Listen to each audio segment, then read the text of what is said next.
റംസാനിലെ ആദ്യ ദിവസത്തിനും മാസത്തിലെ 20-ാം ദിവസത്തിനും ഇടയിൽ പാഴ്സൽ പോസ്റ്റൽ ഡെലിവറി സ്ഥാപനങ്ങൾ 1,52,49,000-ത്തിലധികം ഡെലിവറികൾ പൂർത്തിയാക്കിയതായി സൗദി അതോറിറ്റി ഫോർ ട്രാൻസ്പോർട്ട് ആണ് അറിയിച്ചിട്ടുള്ളത്.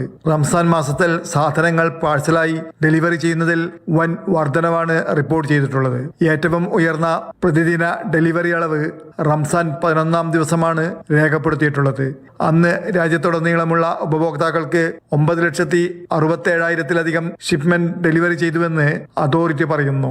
ദേശീയ വിലാസം രേഖപ്പെടുത്താത്ത ഷിപ്മെന്റുകൾ സ്വീകരിക്കുകയോ കൊണ്ടുപോവുകയോ ചെയ്യരുതെന്ന നിബന്ധന ഉൾപ്പെടെയുള്ള ചട്ടങ്ങൾ പാഴ്സൽ ഡെലിവറി കമ്പനികൾ പാലിക്കുന്നുണ്ടെന്ന് ജനറൽ അതോറിറ്റി ഫോർ ട്രാൻസ്പോർട്ട് പറഞ്ഞു. കമ്പനികൾ ഷിപ്മെന്റ് വിവരങ്ങളും ഉള്ളടക്കങ്ങളും സംരക്ഷിക്കുകയും ഉപഭോക്തൃ അന്വേഷണങ്ങൾക്കും പരാതികൾക്കും ഉടനടി മറുപടി നൽകുകയും വേണം. സൗദിയിലെ തപാൽ ലോജിസ്റ്റിക് ഗതാഗത സംവിധാനത്തിന്റെ തുടർച്ചയായ വളർച്ചയും ഇ-കൊമേഴ്സിന്റെ ദ്രുതഗതിയിലുള്ള വികസനത്തിനനുസരിച്ച് നീങ്ങുന്നുണ്ടെന്നാണ് ഈ കണക്കുകൾ എടുത്തു കാണിക്കുന്നതെന്ന് അതോറിറ്റി പറഞ്ഞു.